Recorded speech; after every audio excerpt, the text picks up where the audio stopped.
Sahabat Keramat Wali, apa jadinya jika dua kekuatan terbesar Nusantara dari hutan mistis Pajajaran dan laut misterius selatan saling berhadapan? Bayangkan sejenak, di tengah kabut tebal yang menggulung hutan purba, seorang raja besar sedang duduk bersila, diam namun penuh wibawa. Dialah Prabu Siliwangi, raja yang tak hanya disegani manusia, tapi juga dihormati makhluk-makhluk halus dari 7 lapis alam. Sementara itu, jauh di sisi lain Nusantara, gelombang besar menggulung pantai selatan. Angin laut membawa harum bunga setaman, dan dari kedalaman samudra muncul sosok wanita dengan mata yang menyimpan ribuan rahasia. Dialah Nyi Roro Kidul, sang ratu pantai selatan, penguasa lautan, penjaga garis tak kasat mata antara dunia manusia dan dunia gaib. Dan malam itu, langit mendadak redup. Awan berkumpul seolah menyaksikan peristiwa langka saat dua kekuatan gaib Nusantara bertemu. Ini bukan sekedar kisah mitos, tapi sebuah catatan spiritual yang hidup dalam cerita rakyat dan dipercaya turun-temurun selama ratusan tahun. Inilah episode Prabu Siliwangi versus Nyi Roro Kidul. Pertarungan dua kekuatan gaib, sebuah peristiwa yang tak banyak orang tahu, sebuah kisah yang akan mengguncang pemahaman kita tentang sejarah dan dunia tak kasat mata. Sahabat Keramat Wali, dulu jauh sebelum Indonesia bernama Indonesia, di tanah yang kini dikenal sebagai Tatar Sunda, berdiri sebuah kerajaan megah bernama Pajajaran, dan pemimpinnya bukan orang sembarangan. Ia adalah seorang raja, seorang pemimpin yang bukan hanya dihormati oleh rakyatnya, tapi juga ditakuti oleh mereka yang hidup di balik dunia kasat mata. Namanya Prabu Siliwangi. Bagi masyarakat Sunda, Prabu Siliwangi bukan sekedar tokoh sejarah. Beliau dianggap sebagai titisan dewa, pemilik ilmu kasepuhan, dan pelindung tanah Pasundan. Nah, menurut Babad Pajajaran, Prabu Siliwangi dikenal bijaksana, arif, dan memiliki kesaktian luar biasa. Konon, beliau bisa bicara dengan harimau, berjalan tanpa meninggalkan jejak, dan bahkan menghilang tanpa bekas. Itulah sebabnya banyak yang percaya bahwa Prabu Siliwangi tidak pernah benar-benar mati. Ia hanya menghilang ke alam gaib dan akan kembali ketika tanah leluhur memanggilnya. Namun, di sisi lain Nusantara, tepatnya di selatan Pulau Jawa, kekuatan lain tengah bersemayam. Nyi Roro Kidul, sosok perempuan anggun namun misterius, yang dipercaya sebagai ratu dari segala makhluk gaib di lautan. Dengan mahkota laut di kepalanya, jubah hijau menyatu dengan ombak, dan mata yang seolah mampu menembus jiwa. Ia bukan hanya legenda, tapi bagian dari kepercayaan hidup masyarakat pesisir selatan dari masa ke masa. Nama Nyi Roro Kidul disebut dalam banyak manuskrip Jawa kuno seperti Serat Kanda dan Babad Tanah Jawa. Bahkan sampai hari ini, banyak yang masih melakukan ritual khusus di pantai selatan, dari pelabuhan Ratu sampai Parang Tritis, sebagai bentuk penghormatan padanya. Konon katanya, ia adalah pelindung tanah Jawa dari serangan gaib luar. Ia punya kerajaan bawah laut yang tak bisa dijangkau oleh manusia, dan hanya orang-orang terpilih yang bisa melihat wujud aslinya. Coba kita bayangkan, di satu sisi ada Prabu Siliwangi, Raja Tanah Sunda, sang pembawa ilmu kasepuhan dan penjaga hutan gaib Pajajaran. Di sisi lain, ada Nyi Roro Kidul, Ratu Laut Selatan, penguasa pasukan makhluk halus dan pelindung garis spiritual Pulau Jawa. Dan suatu malam, alam menjadi saksi ketika dua kekuatan ini dipertemukan oleh takdir, bukan untuk bersahabat, tapi untuk menghadapi sebuah ujian yang bisa mengguncang batas antara dunia nyata dan dunia tak kasat mata. Nah, disinilah cerita yang sesungguhnya dimulai. Bagaimana bisa dua kekuatan sebesar ini saling bersinggungan? Apa penyebabnya? Dan siapa yang akan harus mengalah? Semua akan kita ungkap di video ini. Sahabat Keramat Wali, di malam tanpa bintang, angin berhenti berhembus, daun-daun tak bergerak, dan ombak menjadi sunyi. Hening, seolah semesta menahan napas. Di pesisir selatan, di antara kabut dan bau asin laut, terlihat sosok berjubah putih keperakan, sedang duduk bersila di atas batu karang. Dialah Prabu Siliwangi. Setelah bertahun-tahun meninggalkan kerajaannya, beliau bertapa mencari jawaban, bukan untuk dirinya, tapi untuk menjaga keseimbangan dunia. Namun malam itu ada yang berbeda. Udara menghangat, air laut seperti mendidih, dan dari arah cakrawala muncul cahaya hijau keemasan yang menari di atas permukaan air. Satu langkah, lalu dua.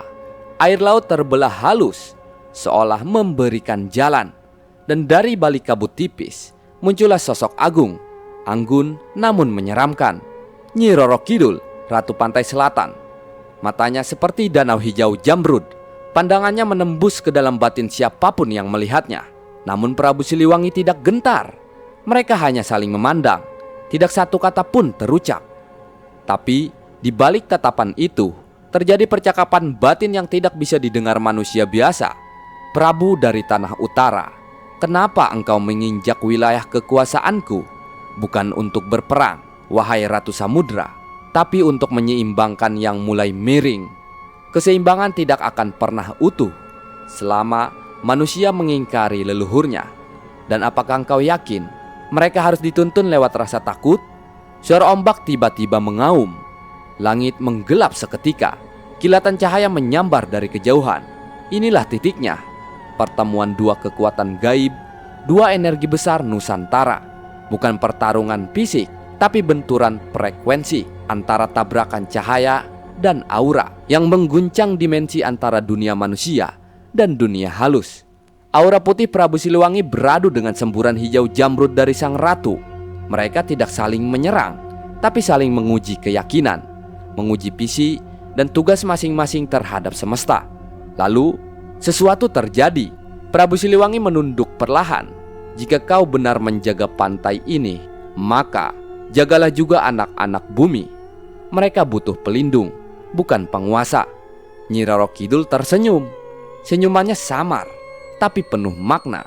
Dan jika kau benar bijaksana, maka pahamilah bahwa manusia kadang harus jatuh untuk bisa kembali bangkit. Nah, saat itu energi mulai mereda, cahaya kembali stabil, langit membuka, bintang muncul satu persatu. Tak ada pemenang, tak ada yang kalah. Yang ada hanyalah kesadaran baru bahwa bumi, hutan, dan laut bukan untuk dikuasai, tapi untuk dijaga bersama-sama oleh semua yang diberi kekuatan. Sebuah pertemuan sakral yang tidak tercatat dalam sejarah, tapi masih hidup dalam bisik-bisik masyarakat yang percaya bahwa di balik dunia yang kita lihat ada kekuatan yang tetap menjaga. Sahabat Keramat Wali, apa sebenarnya makna dari pertemuan sakral antara Prabu Siliwangi dan Nyi Roro Kidul? Apakah hanya dongeng gaib? Apakah sekedar mitos? Atau apakah ini adalah cermin bagi diri kita? Prabu Siliwangi bukan hanya raja. Ia adalah lambang dari rasionalitas, keadilan, dan pengendalian diri. Ia hidup dengan prinsip, berpikir jernih, bertindak bijak. Sementara Nyi Roro Kidul adalah simbol dari emosi, intuisi, dan kekuatan batin. Ia tidak bisa ditebak, tapi selalu ada, mengalir seperti lautan, kadang tenang, kadang mengguncang. Pertemuan mereka bukan sekedar benturan energi, tapi sebuah pelajaran spiritual bahwa dalam hidup kita semua sedang mencari satu hal, yaitu keseimbangan. Sahabat Keramat Wali, sehari-hari kita berhadapan dengan benturan dalam diri sendiri, antara logika dan hati, antara ego dan pengendalian diri, antara keinginan dunia dan panggilan jiwa. Dan seperti Prabu Siliwangi, seringkali kita merasa harus kuat, tegas, dan rasional. Tapi seperti Nyi Roro Kidul, jiwa kita juga butuh diakui bahwa rasa, intuisi, dan emosi juga bagian dari kebijaksanaan. Pertarungan ini bukan soal menang atau kalah, tapi soal menyatukan dua sisi agar kita bisa menjadi manusia yang utuh. Dalam dunia modern, kita sering lupa menjaga keseimbangan ini. Terlalu mengejar logika, kita kehilangan empati. Terlalu hanyut dalam perasaan, kita kehilangan arah. Tapi mereka yang bisa merangkul keduanya adalah mereka yang benar-benar memahami makna hidup. Dan itulah pesan terbesar dari kisah ini, bahwa siapapun kita, seberat apapun badai yang datang, selama kita mampu menjaga keseimbangan antara logika dan jiwa, antara dunia nyata dan yang tak terlihat, kita akan selalu menemukan jalan. Inilah warisan tak tertulis dari leluhur Nusantara, yang tak hanya menyimpan kekuatan gaib, tapi juga filsafat hidup yang masih bisa kita pelajari dan kita rasakan hingga hari ini. Sahabat Keramat Wali, dan pada akhirnya mereka tak bertarung untuk saling menghancurkan. Mereka hadir untuk menjaga keseimbangan Nusantara, antara daratan dan lautan, antara logika dan batin, antara manusia dan alam yang tak kasat mata. Kita hidup di zaman yang serba cepat, tapi ada nilai-nilai lama yang tak boleh hilang. Nilai-nilai yang diajarkan lewat kisah-kisah seperti ini, yang terdengar seperti dongeng, tapi menyimpan filsafat kehidupan yang dalam. Nah, dalam setiap kekuatan besar, selalu ada misteri yang harus dihormati, bukan ditaklukkan. Dan itulah pelajaran dari Prabu Siliwangi dan Nyi Roro Kidul. Hormat terhadap yang tak terlihat adalah wujud tertinggi dari kebijaksanaan. Mereka bukan sekedar legenda, mereka adalah bagian dari DNA spiritual tanah kita sendiri. Tapi, tahukah kalian, setelah pertemuan sakral itu, Prabu Siliwangi dikabarkan menghilang. Bukan wafat, bukan kalah, tapi lenyap, moksa, tanpa jejak. Udah kita bahas ya di video sebelumnya. Jika kalian merasa terhubung dengan kisah ini, bagikan video ini, karena bisa jadi ada orang lain yang sedang mencari makna dalam hidupnya, dan kisah ini bisa jadi jawabannya. Like, komen, dan share jika kalian percaya bahwa warisan spiritual Nusantara layak untuk terus dihidupkan.